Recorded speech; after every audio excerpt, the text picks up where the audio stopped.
Roles. We all play roles. I'm playing a role now, pretending I know what I'm talking about. What kind of role are you playing right now? What kind of role do you play throughout the day? So I have some quotes on what Gurdjieff says about roles, because he's saying, we play roles for different things. For the people we go to work with, we put our work head on. For the people that we like to hang out with, we put our social head on. For our loved ones, we put on our hopefully family and loving head, and not our head of and such like. When you're meeting new people, you put a role on. When you meet, I don't know, the Queen, you put on a different role because of that influence that woman is giving you, and so on. So Gurdjieff says about roles, each man has a definite repertoire of roles which he plays in ordinary circumstances. And he says that, sorry, I've just bashed the microphone. He says that in Search of the Miraculous. Well, it's Ouspensky writing that, but he's been told this by Gurdjieff.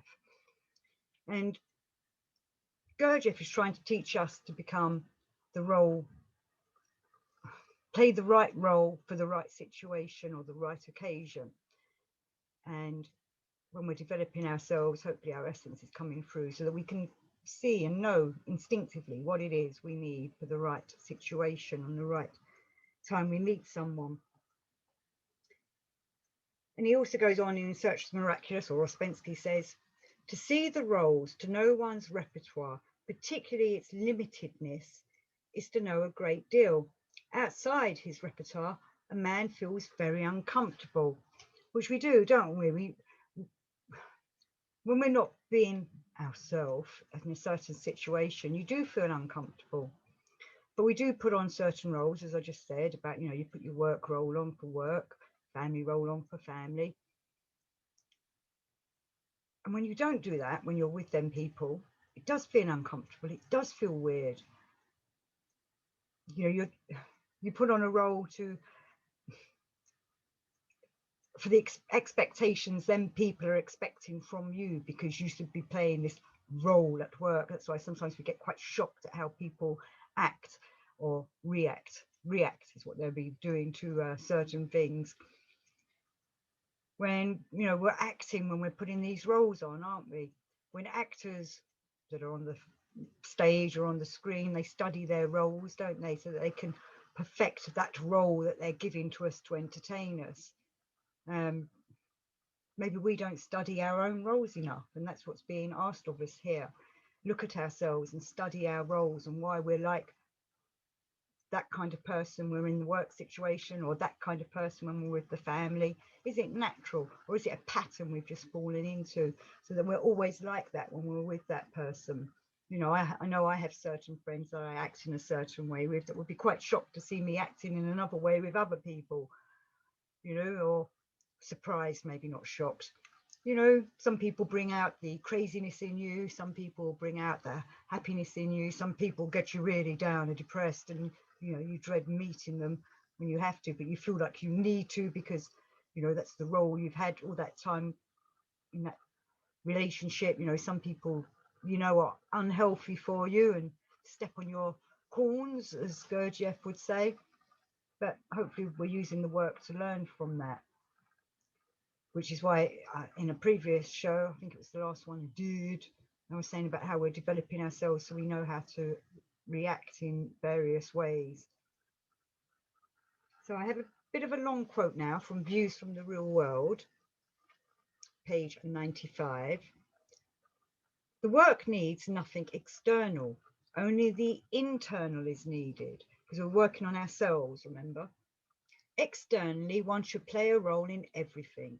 Externally, a man should be an actor, otherwise he does not answer the requirements of life.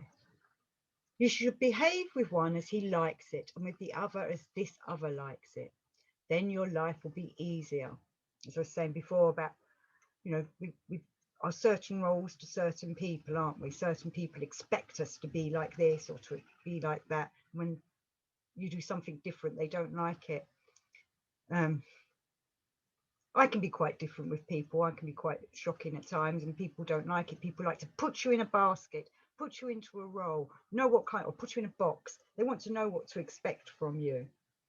And I can be quite surprising at times, and that's why people get a little bit of the ump with me or a little bit shocked by me, because I don't like being put in a box.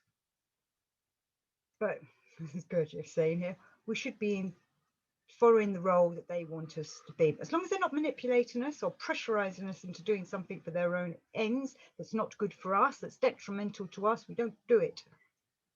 It's difficult, I know. You should behave with one as he likes it and with the other as this other likes it. Then your life will be easier. But inside it must be different, different in relation to the one and the other.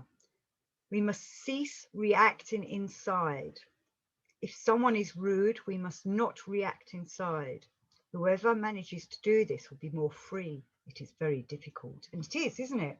Someone treads on your corns and you want to scream and shout or bite back at them or tread on their corns, stamp on their feet.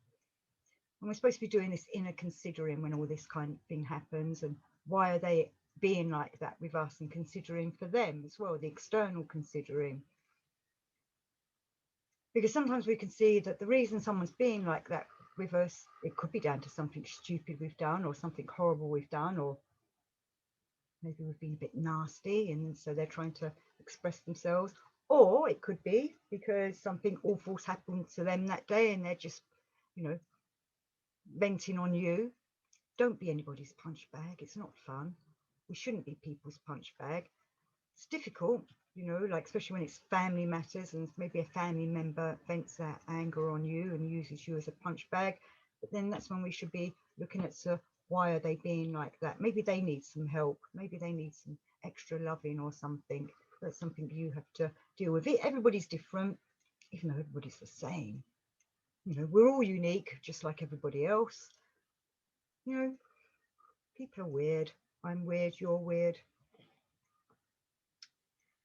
Right, so inside it must be different, different in relation to the one and the other. We must cease reacting inside. If someone is rude, we must not react inside. Whoever manages to do this will be more free. It is very difficult. And he goes on to say, knowing the machine, I give orders every moment for associations to change, but I have to do this at every moment. And we forget too, don't we? We suddenly forget ourselves and suddenly think, oh, I just reacted instead of acted. Every moment associates change automatically. One evokes another and so on. If I am acting, I have to direct at every moment. It is impossible to leave it to momentum, and I can direct only if there is someone present who is able to direct. Actually, I got that round the wrong way. We don't want to react, we want to act to be real. I get my reacts and acts mixed up. Reactions and actions. Maybe we can discuss that in the comments. Do you react or do you act? Surely we act when we're being aware of what we're doing, and we react when we're not aware of what we're doing. And do we know our machine? Do we know what we're doing? Are we aware of the orders that, you know, our mind's giving to our body, that our feelings are saying to our head? You know, are we listening to our heart or thinking with our head? And we should be doing all of them attuned together.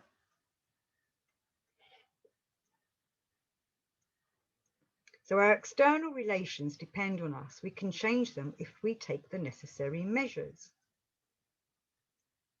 Are we taking the necessary measures? And Knott says a perfected man is able to and can, as a worthy action, perform to perfection the part corresponding to the given situation, but at the same time never blend or agree with it. So we have to be actors quite a bit. We have to act with people when people need our sympathy or pain, the poor me. You know, we've discussed suffering before. Everybody likes their suffering. Even we like our suffering, and we shouldn't be.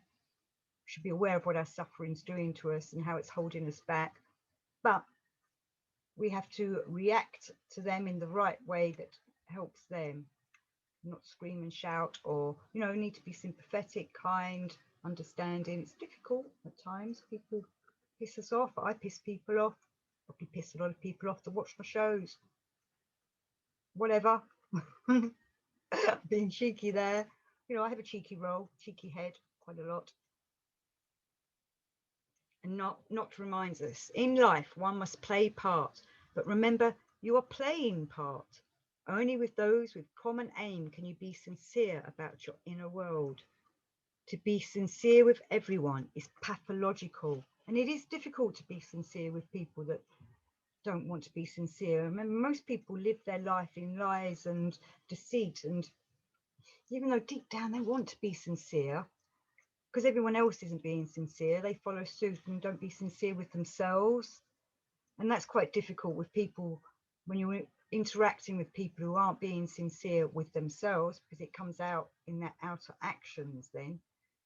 You know, what's going on inside does reverberate out, and we express it in ways we don't expect. It creeps up on us and just pops out.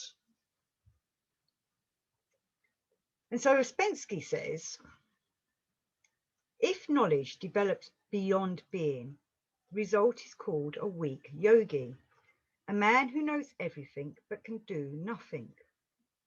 If being develops beyond knowledge, the result is a stupid saint, a man who can do everything but does not know anything. And this again is all about roles and how we're fulfilling them roles, but are we fulfilling them in all the ways, or are we only going down one path? I think Gurdjieff uses the analogy about scientists or lecturers or something, you know, that are very intelligent, intellectual, but they have no emotional output, you know, so they're developing down one path. And sporty people, very physical, maybe emotional because they need that emotional drive, but they think in a different way to how other people think, because they're thinking of winning, you know, so they have a different mindset to how maybe an artist works. So doing this work, we're trying to, as I keep saying, develop all our centers harmoniously so that we can be a more real person and be more balanced and be that fourth man or woman, rather than just a yogi or a monk or a fakir who are just developing one part of themselves, whether it's the mind, the intellect, or the emotions, the feelings, or the physical body, and training that to do their will. We want to develop a will that's influenced harmoniously, or harmoniously, with the three centers all working together, a harmonious being, which is what we're working at. I'll just do one more quote from Life is Real Only Then When I Am. The persons who deserved to become initiates were divided into three categories. The first, those who, thanks to their intentional sufferings and conscious labours, attained a high gradation of being, saint. The second, those who, thanks to the same factors, acquired a great deal of all kinds of information, learned. The third, those who by means of again the same factors attained being, and also enlightened themselves concerning a great number of objective truths, sage. Which role do you want to play? Maybe we need to develop all them. We're going through all them roles, like going up the hierarchy. You know, it'd be nice to be a saint, it'd be nice to be a learned being, it'd be nice to be a sage. But we have to develop that role in us, and practice makes perfect. So let's start practicing and being perfect beings, because perfection is attainable. Love to you all. Adios.